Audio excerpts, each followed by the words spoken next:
All right.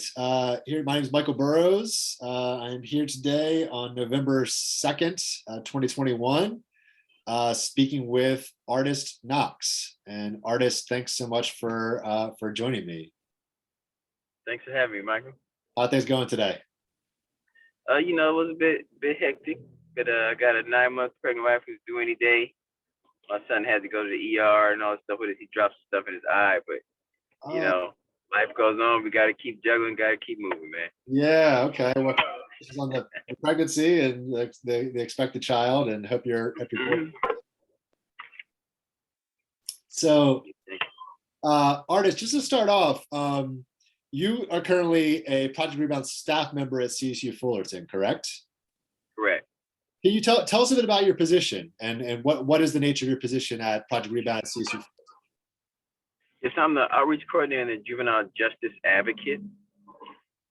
And so what we do is, as part of outreach is we go to different schools, prisons, we contact people who are actually enrolled at Cal State Fullerton or not. We go to the different organizations that they have, events to get people, let them know what we do and what we're about. And also juvenile justice advocate.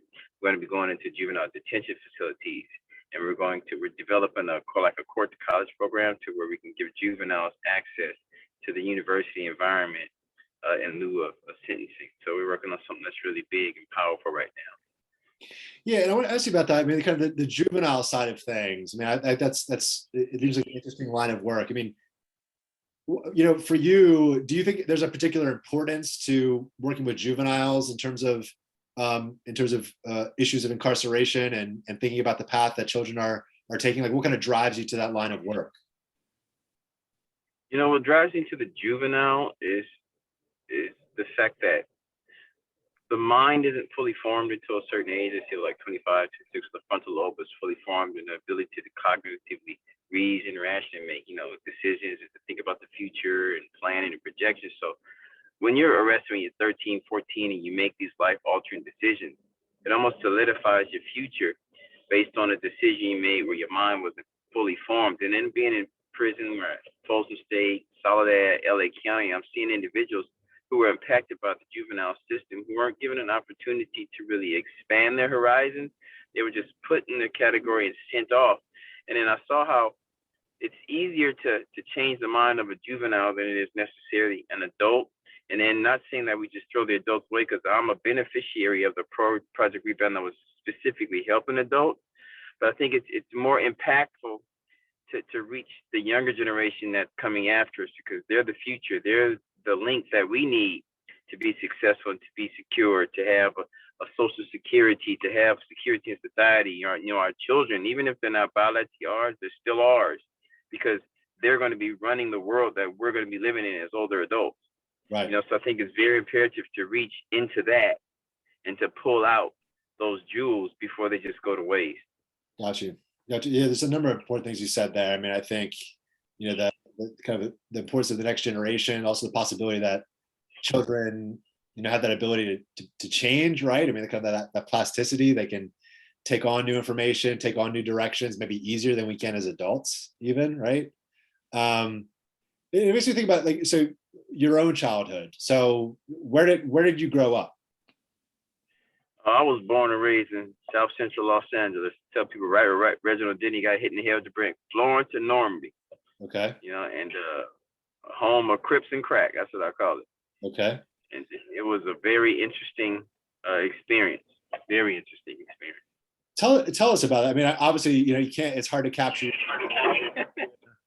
Yeah. Like, when you reflect back on your childhood, like what do you see as some of the defining characteristics that you associate with your own childhood?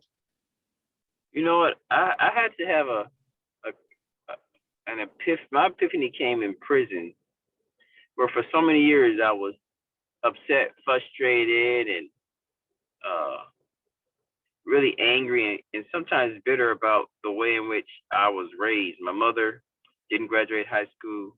My dad graduated high school, but he was on crack and had brothers who were in gangs and brothers who were drug dealers, and seeing all this violence. I remember seeing people get murdered, and I remember seeing dead bodies walking to school, and police brutality and prostitution. It was like all this garbage that we call that was like this inundating us, these negative experiences. But it wasn't until I was in prison till I realized that wasn't the negative experience I thought it was. That was something that was just a reflection of the reality we were in based on our conditions. And our conditions came about, like they said, that nurture versus nature, because of what we're surrounded by and the influences of the people who are in our immediate circle. So it wasn't something that was happening to me. It was something that was happening around me, and I happened to be in that vicinity. So it became a situation where I had to look at it as an opportunity to grow and to become a better individual, because those experiences helped me out in certain situations like prison. It helped me out in certain situations like navigating the streets. It gave me an edge that a lot of people didn't have, but it also gave me a burden, you know? So then it's like, okay, you have to balance that burden with some type of knowledge or intellectual capacity so that you can navigate both worlds. Right. So growing up in South Central, I mean, it was one of the most violent things I've experienced, one of the most frustrating and confusing experiences, because we're being told that it's equality, we're being told that it's justice, we're being told that it's no racism, but my experience was something totally different. You know, and I remember we used to my sister and I used to catch the bus on Slauson and the Crenshaw area, and we used to have to literally fight. I used to have to fight my way to the bus stop and sometimes back by the local gangs that were in that area. It was just such a struggle just to go to school. And then I remember going to work. I was working at Macy's. It was Christmas morning, like at 1 o'clock in the morning. I got up Christmas morning. I'm coming down Slauson on the 108 and coming from the Fox Hills Mall. And we pull over right there on Slauson and like, I think it was like 10th Ave, and somebody wants to get on the back bus and they see that I have a red backpack on and I have a red shirt with a red tie, because Macy's said we had to wear red for Christmas, but Macy's didn't know that I live in a Crip neighborhood, Right. you know?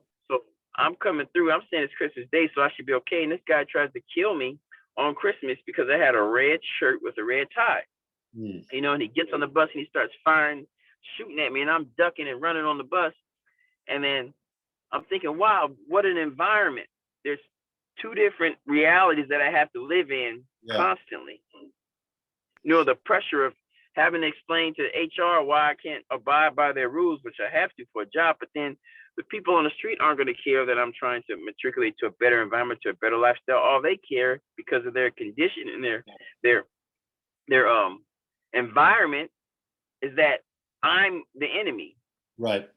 Right. And when you're, you know, I mean, there's a lot of, you know, powerful things you said and images you put forward there. And you started out by talking about, you know, when you were in prison, you kind of looked back and thought about, you know, maybe kind of with this burden that you carry, but also a way that it would, maybe, correct me if I'm wrong, my terminology, but kind of learn or grow from it too, in terms of what you, absolutely. When you were a child, I mean, do you think, you know, when you're experiencing these things, you kind of just trying to survive that? Or did you think, I mean, do you think you were somewhat conscious and critical about what you were going through at that time? Or were you just kind of experiencing it and just trying to kind of get through it day by day? Or do you feel like, okay, that was already motivation for giving you a sense of where you wanted to go and a direction you wanted to take in your life, even at an early age? How do you think about that now?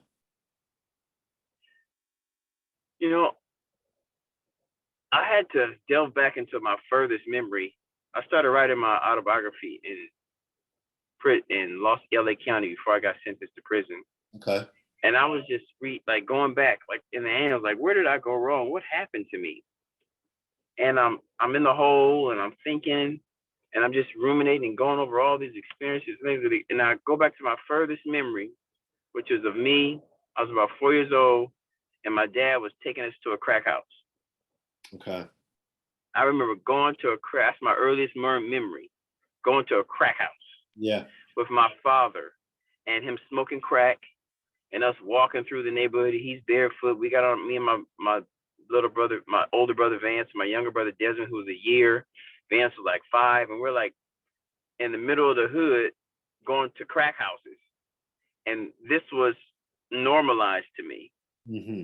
I thought that was normal. I didn't have anything to compare that life to. So I thought this is what children do with their father. Right. You know? seeing my mom struggle with my dad going through all these situations and hearing gunshots and seeing the police helicopter shine in your yard and the police chases and seeing people get beat up by the police, seeing people kill each other, seeing the police shoot other people. You know, this was just normalized to me until I got to an age where I realized that it's not normal. Yeah. Yeah. And, you know, at that time in your life, was there, I'm thinking about, for example, you know, your experience with education as a child, you know, and, or with a family, was there a teacher or a family member? Was there anything that helped kind of sustain you through some of those experiences? Which, I mean, the experience you described, like, you know, being shot at, you know, experiencing, you know, drug addiction firsthand, you know, it sounds like there's a certain amount of trauma, right, involved in those instances. So what kind of, was there any area of stability for you, whether in education or somebody in your life that was kind of a source of stability, or was it you kind of navigating this on your own? Was that your experience? It was I have four sources of stability. Okay. And well, the first source was my mother. My mother was very spiritually grounded. My mother didn't have a high school education, and she struggled with reading until adulthood, and where she would sit down and read with us, where she was learning how to read too, and we were learning how to read, like literally together. And so she had started amassing this collection of little books she could buy from the library. You know, the little 10-cent mass book sales they have. She'd buy these books. So growing up, she had all these books that she would read to us at night. And I didn't know till later on my mother struggled with reading until she told me, you know, but she was almost illiterate until her adult life, and we learned together. So the books opened me up to a different reality, but I still consider that fantasy. I thought the life in the books was not reality, it was fantasy, but what I was living was reality. Mm-hmm. But it wasn't until I met one of my second of my fourth mentor, you can say, or person of inspiration, was my Uncle Kevin. And my Uncle Kevin grew up in the hood, but my Uncle Kevin, he had a scholarship to go play a ball. I think it was like a Pennsylvania State or something. And like the summer before, like a month before he was set to go, he had gotten a crash moped accident and it busted his knee up. Mm. But he was really big in sports and really big on like taking us different places and playing basketball, playing at this college gym, playing at this park. So he took us out of the environment and exposed us to sports and activity and like competition and like healthy conflict resolution skills. Because my Uncle Kevin was like my dad. I never seen him get upset, literally. I've never heard him raise his voice, and I've never heard him cuss. Like he was like a straight-laced guy. So he was like someone I looked up to. And for years, whenever I needed a pair of shoes, my Uncle Kevin would buy me a pair of shoes. And like they would be the nice shoes, like the most expensive, the Charles Barkley's and the Anthony Anderson, the Hardaways, you know, and like he would buy me like whatever pair of shoes I wanted. And like every couple of months, he would buy me a pair of shoes. And I, you know, and that was such an inspiration to me because it helped me hone in on a black male who was a positive role model and living his life out of his own will, but still living because he still lives in the same community he grew up in. Yeah. And so another source of inspiration, and this was the uncle that married my auntie Judy. So it was my mom's sister's husband. That was Kevin. And then another one of my mom's sister's husbands, my uncle Hisham, he was a doctor, a pediatrician. So when he met my auntie Hope, when I was like 10, 11 years old, he did the same thing. He came in and he would take me to play ball, and then he would take me to his offices where he was a pediatrician. And then like I'd sit in the office and I'm like, wow, this is a black man who's a doctor. Mm-hmm. And I said, I could be a doctor. Right.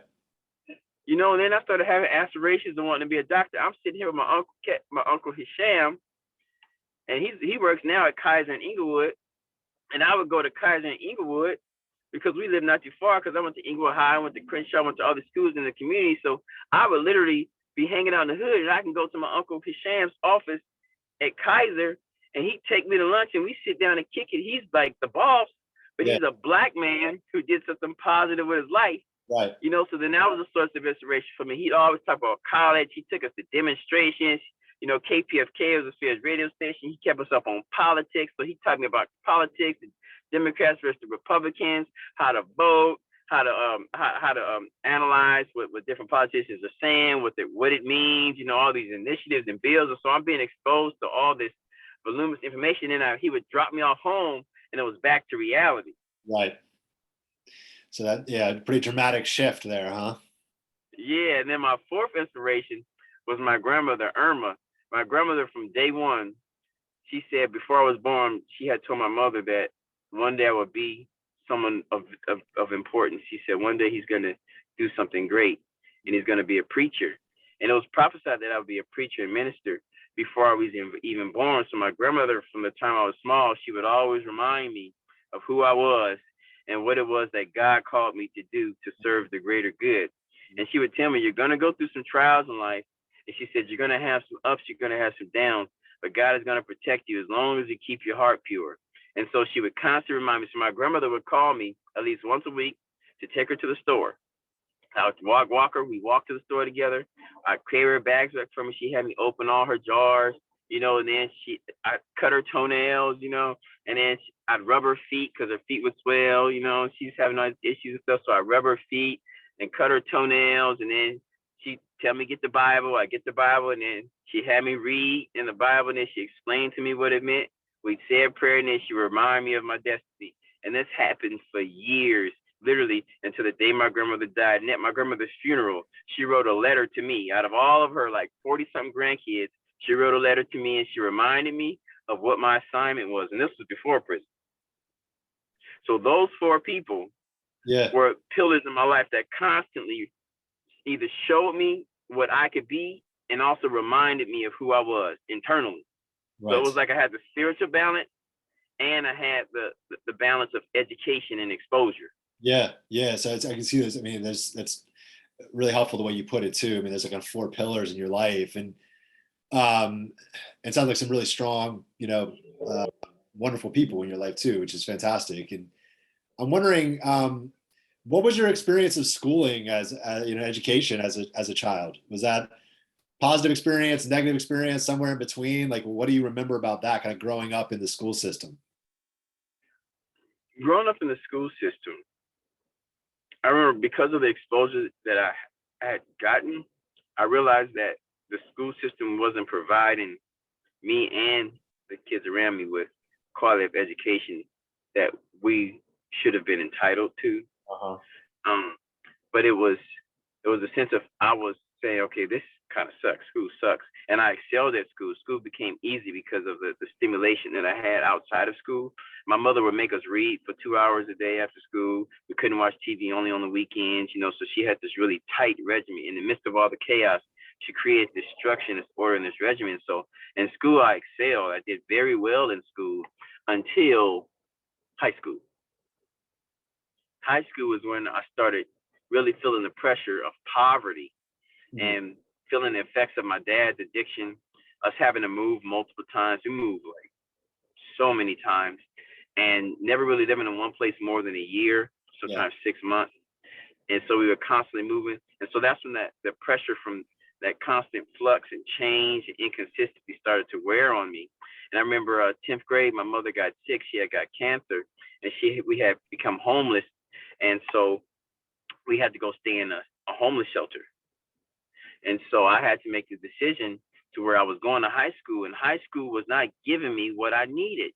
Number one, they weren't giving us enough food, because I now started going to school for food. It wasn't enough food. It was junk food, sugar, carbs, you know, and sugary drinks. The teachers didn't care really. And really they couldn't afford to care. Look at their personal lives and the pay, their environment, you know.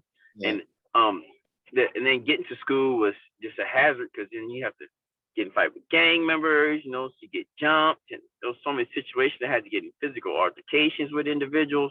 And so you finally get to school. I'm hungry, I'm frustrated. My mom's got cancer. She's living in a homeless shelter. So one day I just couldn't take it. I took my sister to the bus stop, and we both went to the same school, King Drew in Compton, borderline Watts. I was a medical magnet school. I wanted to be a doctor. I used to intern at King Drew twice a week for 4 hours a week, you know, and I wanted to be an obstetrician. And my uncle was a pediatrician. I wanted to be an obstetrician because I used to see him work with all these kids. I was like, well, I want to deliver kids, you know? So I wanted to be an obstetrician. I was going to school, but then I went to school. I was taking my sister to the bus stop, and all the pressure just started to pound on me. And I think like that's the moment I really became an adult, because I realized school in that moment couldn't get me to where I needed to be, which is housing and food. Huh. So I took my sister to the bus stop. I told her, I'm not coming to school with you today. And that was the last time I went to high school. And how far into your high school career was that? 10th grade, the end of 10th grade. And so, yeah, and it's interesting, you know, you classify that, you know, you just tell the story very well. I can almost kind of visually see you kind of going, you know, taking that step. You said that's a step into adulthood. What makes you say that? What about that? What makes you interpret it that way? I interpreted it that way because then I understood why my mom didn't finish high school. Mm-hmm. Mm-hmm. Wow, this is the moment. And then I got angry at my dad because he didn't prepare and he didn't protect. Mm-hmm. And so then now it was left to me to do the preparation and the protection. Mm-hmm. And I was angry about that because that was a weight that I felt like I had to bear. And if I didn't, my whole family would crumble. Mm-hmm. My mom was recovering from a surgery. She was having her ovaries removed. She had stitches going up the whole span of her abdomen. Mm-hmm. And there was metal staples in her stomach. And she was in the homeless shelter. It was a very dangerous place. And people were trying to prey on us. And it was just really bad. And there was gang members outside. I remember my brother and I got in a fight with some gang members outside because they tried to jump us and rob us. And then we had to be in the shelter. And this is right on Slauson and Western, like right in the heat of the violence, like, you know, the Rolling 60s and all these other people, you know. And the battle I had to face to be an adult and to protect my sister, like guys are trying to come at my sister. She's a little girl. You know, you have people that are trying to pimp girls. You got people trying to get girls strung out. So I'm protecting my sister. I'm protecting my mom. I'm trying to protect my little brother who they, you know, they try to pressure you to get in gangs. Yeah. And then I had to make money. Yeah. Yeah. And my dad was off, you know, in his addiction. So then I had to go and lie to the LAX and tell them I was of age so I can get a job as a pre-board screener. Mm. So I dropped out of school and I started working for the airport just to be able to sustain myself and my family. Yeah, you know, artist, I mean, it sounds to me like, you know, from this kind of outside perspective, you know, all you're describing, I mean, there's, you know, at a young age, right? You're kind of a young teenager there. There's tremendous different elements of pressure on you, right? I mean, in terms of what you're experiencing in the streets, you know, what you're seeing, responsibilities for your family, your own well-being, the well-being of your sister. You talked about those 4 pillars before being areas of support for you. But, you know, what do you think allowed you to get through that pressure? Was it those 4 pillars, or do you think there's something, you know, you kind of had internally that helped you get through that? Because that seems like no easy task, right? I mean, you know, major respect to deal with those massive pressures that you were going through. Like, what do you think allowed you to survive that and get through that? You know, what allowed me to survive and get through that, from my interpretation, is number one, my spiritual grounding that my mother and my grandmother instilled in me. Yeah. I was constantly reminded, even in the midst of all the struggle and turmoil and fear and disappointment and death, that God had a purpose for my life. Mm-hmm. I was constantly reminded. My grandmother would remind me, even though my grandmother couldn't help financially because she was struggling too, but she would remind me. She would call, or, you know, I'd go visit her. This is my mom's mother. I'd go visit her, and she would constantly remind me. Sometimes it was to the point where I got tired of being reminded, but I still needed to hear it. You know, and there's that repetition. And with my mother, seeing her incapacitated, she had over 19 operations. She passed the cancer 10 years ago, 12 years ago. Thank you. But seeing her struggle and my desire to want to relieve that pressure and to create an environment where my family and I could be safe, that drove me. It kind of made me like a beast almost, to where I felt like, even though these challenges were happening around me,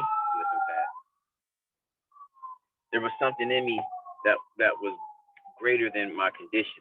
Yeah. And I felt it. It felt like a bear, like scratching at my chest. Huh. You know? Yeah. And sometimes when, like, I felt the pressure I needed to perform or do something that seemed impossible, that bear would come out and it would get done. Yeah. Yeah. Yeah, that's an interesting way of putting it. Yeah. So artists, when you when were you when were you first incarcerated? When that experience first happened with you? I got incarcerated 2012, September 12th, 2012. Okay. And how long were you incarcerated for? I was incarcerated for 5 years. I got sentenced to 5 years, 8 months. I did 5 years. Okay, 5 years. And when you look back, these childhood experiences you're describing, and as a young boy and then a young man, do you see those as kind of shaping a path towards incarceration? Like, do you see like a causal connection there, or do you see this as kind of separate? How do you interpret that the connection, if any, between your childhood and your incarceration in your life? I read a book called The Body Keeps Score, Yeah. and it was saying how these experiences, whether we know it or not, get in our psyche, and it affects our body in some kind of way. Mm-hmm. And over years of trauma, over years of stress, it starts to compound. And whatever way area in your body is the weakest or responds to that particular energy. And I think, you get in like astrology and metaphysics, you start to see how different parts of the body correspond with different days of the week and different planets, different energies. And then you see how, okay, when something does happen to someone, it does affect them in some type of way. Yeah. And what I noticed is when things would happen to me, I wouldn't deal with it then, the hurt, pain, the disappointment, the sadness, the rejection. I would tuck it. I'd put it away. And then sometimes that memory would fuel me to do something that needed to be done. And those experiences that happened to me along the way, I believe they absolutely did put me into position to set me up for incarceration, because I never dealt with the emotional trauma that was associated with that, or the physical reactions that were associated with that trauma. Yeah. So with me, I got arrested for arson. And before I went to prison, my drive made me very successful. I became Animal Planet's first African American to have his own show. I had traveled all around. I had done television shows on Animal Planet. I had endorsement deals with these major companies.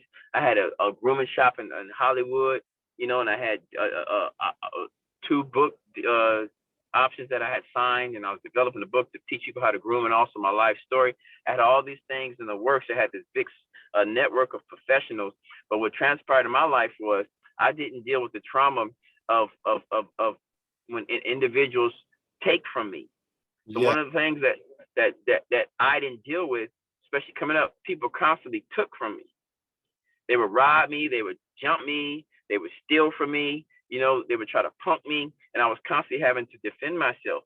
But in the corporate environment, I had to tuck that experience when people were stealing my residuals and cheat me out of my money, all these things that transpired, and I ended up losing at least $2.2 million that was illegally taken from me, but I couldn't do anything about it because I didn't know how to navigate the corporate world. Yeah.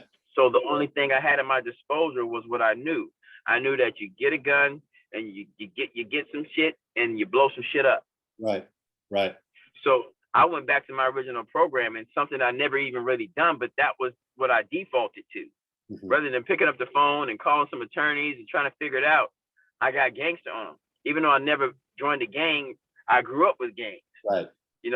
I was right there getting shot at with them. I was in fights with them, even though I wasn't from the gang, but my brother was from the gang, or my cousin was from the gang, or they are in our neighborhood, they're trying to hurt our people.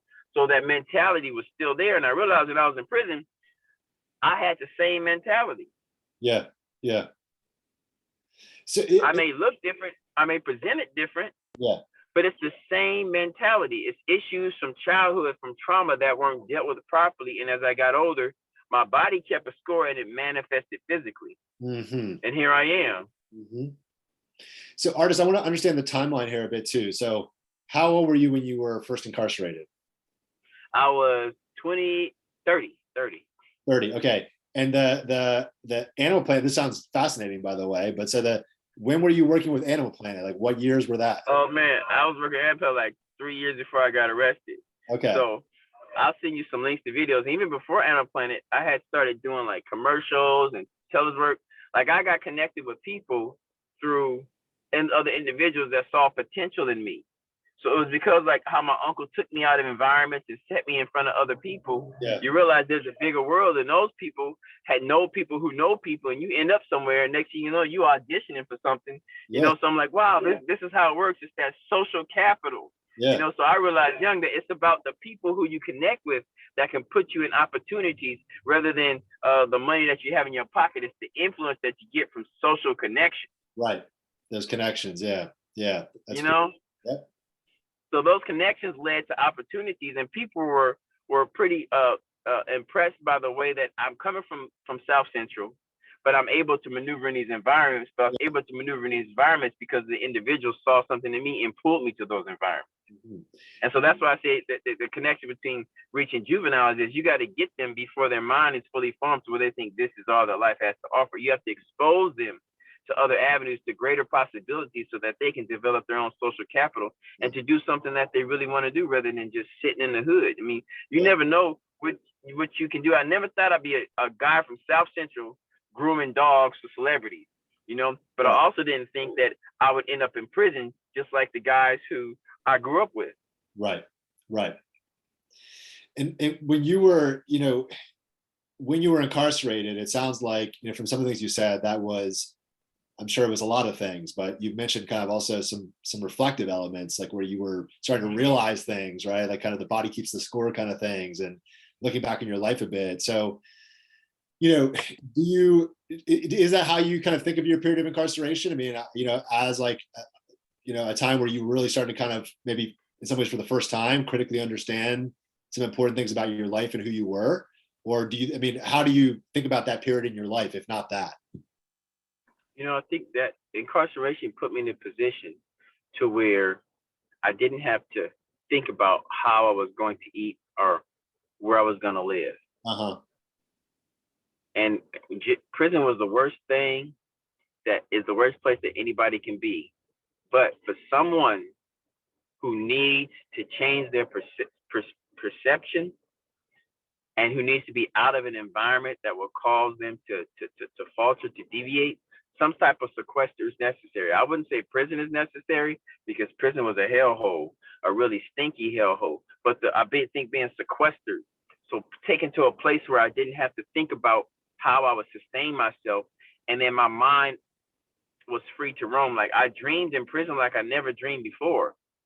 And when I got out of prison, those dreams tapered back, and I realized what it was. It was the fact that I'm filling my mind and my reality with all these things that I need to do.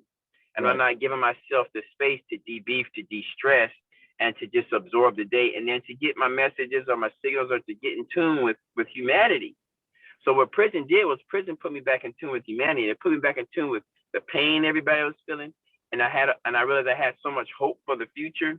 I realized that I thought it was anxiety, but no, it was hope. I had so much hope for what I wanted out of life. I was pushing myself to do it, but I was pushing myself to do it for the wrong reasons. The reason was just to sustain myself, but it's bigger than that. The reason should be, how am I going to contribute to humanity as a whole so that I can reduce the trauma that people are experiencing? So I got in contact with a group called Contemplative Prayer Fellowship, led by Ray Leonardini, and he would come into Folsom State Prison once a week on Mondays, and we would meditate. So it was just a group of guys meditating. And so that gave me the space, taught me how to meditate, and I learned how to meditate and take that space to debrief, to get in touch with the creator, to get in touch with the universe, and to allow all those streams of thoughts and negative feelings to flow through me and not stay in me. Mm-hmm. So prison opened me up spiritually, and it opened me up intellectually, because then I got the time to read. I've always liked reading, but I didn't have the time to read. So then I read a book, like at least a book a week. I read over 350 books in prison. I stopped counting at 350 because I was like, I'm just going to leave this alone and just go. Yeah. And so I read all these books, and I opened my mind and my intellect, and I realized, wow, I'm still me. Yeah. But I'm even more than I ever thought. And it was because of exposure. Once again, I was exposed to an opportunity to get in touch with myself spiritually and to get in touch with myself intellectually. But the unfortunate part is it took prison to do that. And it really doesn't take prison to do that. It takes that nature versus nurture. Yeah. So, it's interesting. You talk about, you describe prison both as kind of a hellhole, right? But also this like, it sounds to me like there's also extremely transformative experience in terms of your reading, learning meditation, things like that. So, were those like some of the most important educational experiences you think you'd had up to that point in your life? Like that reading on your own and like the meditation, like were those like transformational educational experiences for you? They sound that way. I'm wondering how you think of them. I would have to agree that they were transformational educational experiences more so than the education I'm getting in school, university, because the university is centered on a specific subject or degree or practicum you want to study. Yeah. But the experience I got in prison was philosophical. It was a street experience. I learned how to, if I wanted to be another criminal, but I also learned how to communicate with the criminal on the world and also maintain my own integrity. So it gave me this social intelligence. And also it gave me a spiritual aptitude to accept people where they are and understand that God created them just like he created me. And the difference between them and me is exposure. Mm-hmm. Exposure. It's all about exposure. So then it's like, okay, I'm not hating this person for what they did. I'm feeling some compassion for them because they weren't born saying, I want to be a homicidal maniac who sells crack to my own community. Right. They were born with dreams and visions, and something traumatic happened to them where they stopped dreaming and they started victimizing. Right. Right. So prison gave me that. The books, school books didn't give me that, and I don't think they ever could. Not saying that you need prison to get there, but I used prison to get there. Right. So it sounds to me like, you think like nurture is, and it doesn't have to be just a prison experience, but like nurturing experiences, specifically types of like exposures are kind of key, like in your life, like for people's development as you see it. Like the right kind of exposure, right, can kind of help transform you if you're ready for that, and the wrong kind can turn you in a bad direction. Is that a fair way of kind of understanding what you're saying there? I think it's a fair way of understanding what I'm saying. And then I saw the importance of that nurture and that nature, to where the mother and the father are pivotal in creating an environment to where the child can be freed up to do what I did in prison, but in the real world. Yeah. So it's creating an environment where the child doesn't feel that pressure and that trauma. And then I was watching these movies, like you see these movies where parents are going through this heightened emotional experience with the child, and maybe they cover the child's eyes because they're seeing a bad scene. Or I never understood why they would constantly cover the child's eyes. You see white people covering their kids' eyes, when something bad's happening, But then it wasn't until later on in life, I'm like, oh, they're protecting their innocence.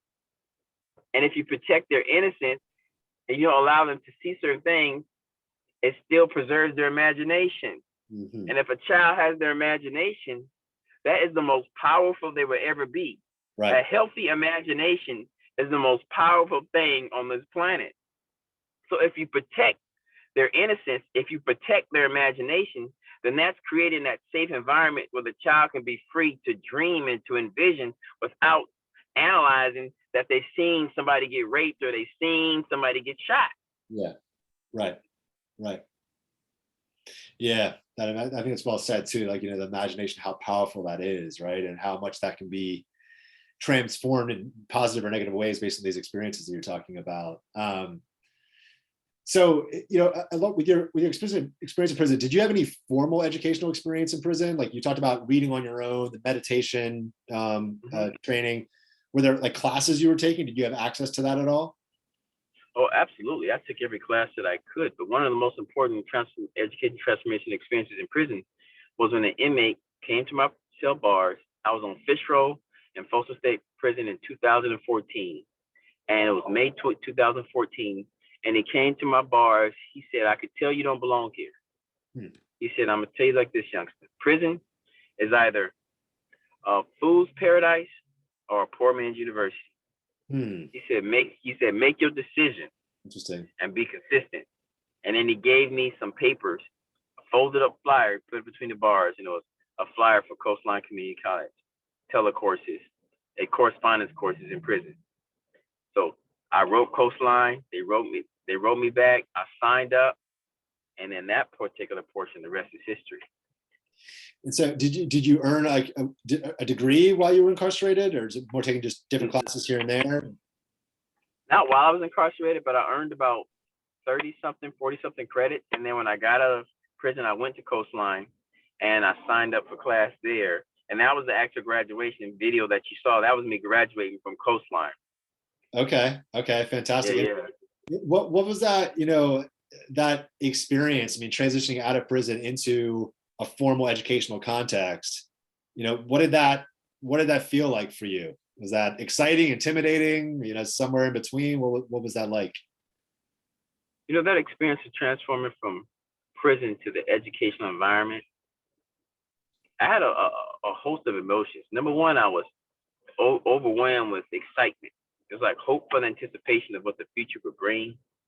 But then I was also proud of myself because I could have just taken that paper that the gentleman put on my bars and thrown it away.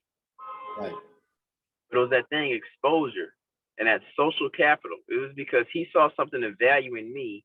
He took the time to come and speak to me and to give me something that would benefit me in my life. And I could have missed that opportunity. Yeah. And I realized how fragile life is. Sometimes we only get a small moment to capture something powerful.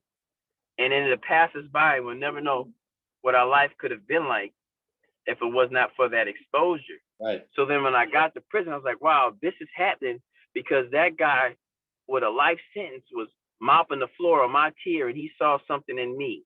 Right. And then not only that, I put in the work, and I didn't just put in the work, but I followed through. And then when I got out of prison, I developed my social capital by connecting with people on campus, and administrators and staff and professors that put me in this position. And then they gave me a job. So then I got my first job. Other places weren't trying to hire me, but it was a college that hired me. What a felony. So then I saw, wow, the power of education. Then I got a little upset because I said, wow, if I was exposed to this younger, if I didn't have to drop out of school because my mom wasn't in a shelter, I would have been that obstetrician. So then I saw the importance of creating a stable home so that a child can grow and develop properly. Yeah. Right. Yeah. I mean, and that, that first job that you had, was that at the community college or? Okay. Coastline Community College, yes. And what was that job? I was a ASG, assistant, so Associated Student Government. Okay. I was their assistant, so whenever they have events or things, I'd be right there, feet on the ground, and I was one of the administrator's assistants. Yeah.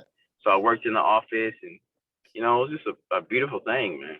I mean, yeah, it's I can see that. I mean, the impact from how you describe it that had and your path going forward. And so was your experience at Coastline Community College then that you wanted like very welcoming? Do you feel like you were kind of pretty much broadly accepted on that campus? Did you feel like you had issues with stigma around your incarceration at all? Or was that not really something you faced there?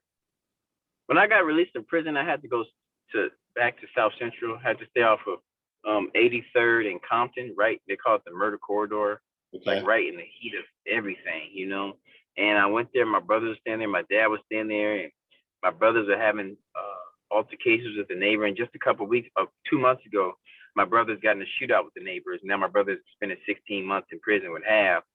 And so those same neighbors were there at the time, and I saw all this tension. And I wanted to enroll in classes close to me, but Coastline was in Orange County. I was in Los Angeles. And I refused to go to any other. People asked me, why don't you just sign up here? It's like, no, Coastline was the one that gave me an opportunity. Yeah. Southwest didn't, El Camino didn't, Santa Monica College didn't, Coastline Community College had this program, and that's what I want to stick with. Yeah. So I had to catch 4 buses over a span of 3.5 to 4 hours each way. Wow. For class and for work. Wow. And I did that for almost a year. But that was how much Coastline meant to me. They didn't judge me. They didn't say, oh, here are previously incarcerated. It was an open environment. I was one of the few Black people on campus a lot of times. Yeah. But that wasn't an issue. I was surprised because we're conditioned to think, oh, it's this way, even though racism plays a part systematically. But individual people, when you meet them where they are, the race that falls to the wayside. Initially, they see the race. That's just everybody. If you saw a cow walking down the street, you know it's a cow. It's not being racist. It's just a cow. Right. But they saw me as a black man. But then when I showed them who I was internally as just a human being, then there was no discrimination. It wasn't a stigma. It wasn't. I didn't feel like I belonged. I felt like I was where I needed to be, and I enjoyed the coastline experience thoroughly. Mm-hmm. That's good to hear. And you know, Artist, do you think there were things you carried from your experience with incarceration that, you know, maybe like unique skills or attributes or forms of understanding that allows you to be successful? I mean, because, you know, for many people, that's not an easy transition, right? Out of incarceration into a formal educational institution for lots of reasons, right? But it sounds like you really thrived. So, I mean, obviously challenges too, but you obviously thrived. Were there skills or attributes you feel like you got because you were incarcerated that were actually like a virtue for you in that experience? Yeah, there were absolute skills that I gained because directly related to incarceration that helped me matriculate through the college environment, and also the employment through the college environment, because it's a different environment and you have to be adept socially and emotionally. You know? And one of the things that prison taught me was emotional intelligence and how to control the emotions, how to filter them, but also how to express them without pulling them in. Because in prison, if somebody disrespects you or does something that's against what you stand for and you allow it, you'll put yourself in a very compromising position. And when other people see that you compromise, then they'll try you too. And then you'll go through a situation when you're having to prove yourself to 10 different people when you could have just took a stand on what you believe with one person. So it taught me how to stand my ground, but also you can stand your ground in an intellectual way, in a gentle way with compassion, so that people know where your boundaries are. Right. So that's one of the things it taught me. Another thing that taught me, it gave me a lot of grit. It gave me a lot of tenacity because it enhanced my discipline. I was traditionally a disciplined individual, but prison gave me a different level of discipline. I worked out 5 to 6 times a day. I ate the same time. I went to bed around the same time. You know, it was like this routine I was into where it helped me be productive. And so it gave me that discipline. When I got out, I realized a lot of people aren't very disciplined. Mm-hmm. And then also it gave me this strength because I worked in prison for $8 a month. Mm-hmm. I worked every day for $8 a month. Mm-hmm. So like 5 cents an hour. Right. So the fact that I was out and I was getting paid, I was like, man, whenever it got rough for me, I was like, it beats getting $8 a month. Yeah, that's a perspective. Yeah. You know, it beats it. So it gave me a healthy perspective to see that, okay, it gets better. You're actually moving, you're growing, because you were making $8 a month and now you're making twice that an hour. So just be thankful for what you have. And it helped me to filter through all the frustrations I would feel in like my commute and dealing with my workload. I was like, you used to do your homework on your bunk, the same place you ate 2 feet from your toilet. Now you're doing your homework in your living room or you're in the library. You know, it's not that bad. It's not that bad. Right. So Artist, when did you first get affiliated with Project Rebound? When did that happen? Oh man, I first got affiliated with Project Rebound in prison. I was going to the educational annex, and there was a gentleman that was asking me, did I know about Project Rebound? I said no, because he knew I was at Coastline. He said, well, he gave me a black and white flyer from them. He said, hey, just write them, they'll write you back. So I wrote them at the San Francisco Project Rebound, and this is before they started the consortium at Cal State Fullerton and whatnot, before I even knew about it. So Project Rebound at San Francisco State wrote me back, and they gave me what I call educational prescription. They gave me a list of everything that I needed to do step by step. Mm-hmm. Okay. And so I went up step, and the first step, register, did that, take this class, take that class, did that, take these classes. And over like the course of the years I was in prison, I'm checking off and I'm getting closer to my step. Some steps took a couple months to get to. Some steps took a couple years to get to. But I saw myself progressing, you know. And so after I got that step, that prescription, Project Rebound, I wrote them and they would write me back. And so they would tell me what I needed to do, what I was doing wrong, what I was doing right, you know, give me suggestions. And so I do it, and then I write them and show them and say, good, now do this. So then when I got out, I did the same thing. And then Maryland reached out to me and we connected, and then I slid up into Cal State Fullerton. And how long have you been in that position there at Fullerton? Well, I started officially full time at Fullerton in the beginning of October, but I was working for Cal State Project Rebound for going on 2 years. At first, part time as a peer navigator. So I was showing other individuals who were recently released how to navigate the university environment. Okay, yeah, that's such an important role, right? I mean, for talking about today. So, why do you think, kind of programs like Project Rebound are so important in a university environment? I mean, because not every campus has a Project Rebound chapter. So, if you were advocating for it, I mean, how would you state like kind of its importance? What do you think is so central there? Project Rebound leveled the playing field for me. And I tell people who don't understand my experience, I put in this analogy. For me, coming from where I come from and the expectations that are put upon me based on society filled with individuals who have a privilege or an experience that is separate from mine, that advantage them and disadvantage me. I tell them it's like I'm expected to compete in the Olympics. They're having Olympics in downtown LA. I'm competing in the Olympics. I didn't train. I didn't have a trainer. I didn't practice at all, but I have this major event that's going to determine the trajectory of my life. And not only that, the other participants in Olympics, they have endorsements, they have trainers, they have coaches, they get chauffeured to school, they get massages, they get psychological counseling, they get a dietitian, eat all these things. I get greasy food. I get, these corner liquor stores, and I get soda water. Mm-hmm. And not only that, I have to run to the Olympic Games full speed. And when I get to the field, I have to compete. Mm-hmm. Yeah. Not a fair contest, right? I'm exhausted before I get there. Yeah. Yeah, that's well said. So do you think that project, like a central role for Project Rebound then is kind of leveling that playing field then for some people, for persons who have been incarcerated and don't have maybe some of those same advantages and privileges coming into college as others? Yes, Project Rebound gave me my running shoes. It gave me a coach. It gave me a dietitian. It put me in a situation I still had to run. Yeah. Don't get wrong. I still had to, put some grease on the field.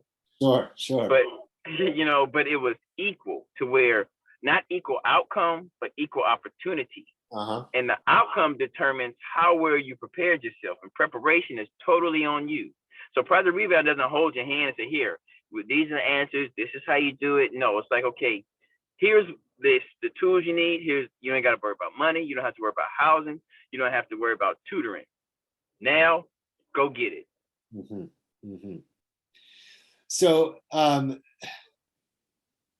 artists, if you could kind of travel back in time and talk to your younger self, are there things you'd want to tell your younger self now? I mean, given the experience you've had with incarceration, education, employment, kind of where you are now in life. Previously, before that, it sounded like experience with entertainment and acting and things like that too. But are there other things you think about? Wow, if I could go back, I would tell myself this or that. Are the things that come to mind for you? Yeah, one of the things that were a handicap for me were not reacting emotionally to an intellectual problem. And a lot of what we experience are intellectual problems, but we react emotionally because we don't have the tools to bridge that gap. Mm-hmm.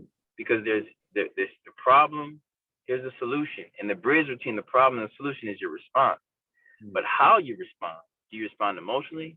Do you respond intellectually? Do you respond physically? So there's different things that require different responses. And if we don't respond properly in certain environments, we could lose our life, we could lose our health, we could lose our sanity, we could lose our relationships. Right. So knowing like where to put what Lego on what bridge is very important. And one of the ones I didn't get because I wasn't properly trained to deal with the emotional aspect, because when I was coming up, men didn't deal with that. We just fought it. You grab a gun, you shoot it out, you fight it out. Right. We weren't taught this. So when I came into a position where that tool was absolutely required, especially in the corporate entertainment environment, I'm sitting in the boardroom, nothing saying like I lashed out, nothing like that, but it was in my quiet time when I'm going over the things that transpire, especially when I have a zero balance in my account. I have a son who I raised, since he was born, and we have no food and we're homeless. We're living in my car. And I'm looking at the fact that my attorneys had cheated me. Mm.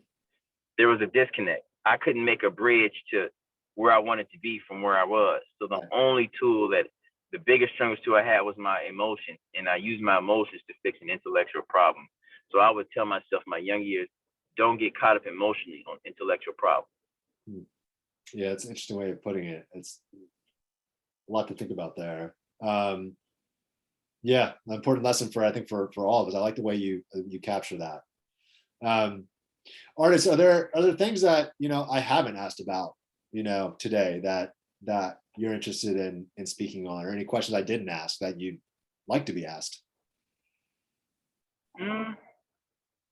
I'm not sure. That's something that might come to me afterwards, but I mean, there's always things that flow through it, and like people don't really ask me much about being a pastor. Yeah. And that's something I don't really deal with myself because it's not something I really ever wanted to do. Okay. Because I studied religion and I finally, after years of scratching my head and trying to figure out what's going on, I have a small inkling that what we've been told and what we're experiencing are two different things. And so there is a struggle within me now with the religious aspect and the practical aspect. And then you have the educational aspect mixed in with my upbringing. And there's things that I want to tell people, but it would be socially irresponsible to tell them because the context isn't quite appropriate. But when you tell certain individuals about historical, anthropological, and religious theological subjects, it's dangerous, but also it's a weight on me because people ask me questions like, why am I doing it? And there's really not enough. It's like, how much time do you have for me to tell you? So this is something I feel like is glossed over about my life because people have their personal opinions about religion. I have my personal opinions. They have their experiences, and that society is so politically charged to where when people find out I'm a pastor, it's like it gets glossed over. And I've become accustomed to that. But I'm at the point now where I don't want it to be glossed over. Sure. I want to be okay with it. You know, I want to be okay with it, but I'm not because there are things that are transpired within the religious environment that I'm not okay with. But me as an individual, at the moment, I don't have the power to address or to change. And if I did, what good would that do? What's an example of something about it that like you're uncomfortable with? How they tell people that you need to give money to the church, you need to give God money. Okay. And my question is God invented water. Like water is the one thing, like Cat Williams said, that you know the ingredients, but you can't make yourself. Yeah, right. Yeah, true. Like that's powerful. And whatever mind invented water, what could you possibly give it other than yourself? Like, and I see people coming to church frustrated and angry at the preacher because they know something's wrong, but they don't know how to vocalize it. I know what's wrong. I'm in the meetings behind the doors. I know exactly what's going on, but I can't vocalize it either because of issues of safety, issues of social responsibility versus irresponsibility, you know, and sometimes telling people certain information is like giving a toddler a grenade, you know, they can hurt themselves. But then I see how these ministers are telling people like that you have to buy your way to heaven or you have to do this to make God love you or do that. And then the reality is God loves you exactly where you are. And there's no amount of money you can give. There's no amount of service you can give to make the creator's opinion of you change because the creator knows you more than you know yourself. Right. It knew you before you knew yourself and it will know you past this dimension. So what could you possibly give it other than yourself? But that's like blasphemous to people because the religious itself keeps people locked into this corporation that keeps you giving your money, giving your time, constantly figuring out if you're good enough, if you did enough, did you go to church enough? And the truth is, none of that matters. Because there's guys on death row right now who God is infatuated with them, just like he's infatuated with a newborn baby. Mm-hmm. That spark. Yeah. Yeah. And that, you know, that, when did you become a pastor? I became a pastor. I was a minister when I got up. When I was 18, I entered into the ministry, and at 19, right before I got ordained, I had issues with the church and doctrinal issues. I was frustrated; my questions weren't being asked, so I took a 15-year sabbatical. When I went to prison, I got reacquainted with that spiritual walk. So then I got out. I went back to the church that I had left, and they reinstituted me as a minister. And then I became an elder like 3 years ago, and then I became a pastor. Mm-hmm. So Okay. I've been trained in this since I was a child, but I've seen behind the golden curtain, and what's being told to people is not the truth. Right. Right. And so it sounds like, you know, obviously it seems like being a pastor is a central part of your identity, right? But one that's not without some tension for you around larger things about what that means, being part of a church, and norms around being part of a church. Like you mentioned, giving money, like that aspect of it. Do you see your work as a pastor and your work with Project Rebound and kind of mentoring formerly incarcerated students as interconnected in some way? Yeah, I tell people the fact that I'm a pastor means somebody did something wrong. The fact that we need so-called churches means that we've done something wrong. It's like the fact that we need prisons means society has gone wrong. The fact that we need religion means we messed up somewhere. Mm-hmm. Because the truth is, what's inside of you is inside of everyone else. It's inside of the entire solar system. Mm-hmm. And there is no delineation between those two realities. But when we have these realities that are here now and it's all these opposing ends, then we have to get in somewhere. So Project Rebound is a place where I could get in through this dichotomy, this, like, I call it a bipolar spiritual experience. I can get in and do the work that I would do as a pastor and do it in education. Right. Without having to preach to people. But the truth is, I'm living from the heart, and that's the ultimate truth. Mm-hmm. So I'm living from the heart, and I'm working in an environment where I can be of service and also tap into what I do naturally. So that's what Project Rebound is to me. I'm actually ministering, but in the educational sense. And there is no two sides. It's just one side for me because I'm serving humanity where they are. Right. Understood. Yeah, no, I'm glad you raised that, and that kind of get that, you know, that piece of your life too. There's a lot of interesting parts to you and your story, and so that the pastor one seems like it's important too. What about, you know, acting? Is that over for you? Is that still a part of your career that you feel like you maybe would do again at some point? You know, that's interesting you asked me that. I didn't even think to say anything about that, but I've had people that I was in contact with before I went to prison, and these are people that were managed and produced a lot of big names. Yeah. And they reach out to me. Even before I went to prison, like I disappeared for a while, and I had people offer me jobs to do events, and like there's a big pet show in New York called Super Zoo not New York, but it's also New York, but in Las Vegas every year called Super Zoo, and people want to pay me thousands of dollars to participate and to host these events. But I denied every last one of them, even when I needed the money. And I'm waiting for something. If they want to do that, that's fine. I'm not going after it. But since people keep contacting me for things, yeah. But I pushed it aside, and I did the Bonobo project because it spoke to who I am and what I do naturally as a pastor. So I don't want anything that's going to represent me outside of the light that I'm in now. And the direction that I'm going. Like, I'm not interested in advertising Cheetos.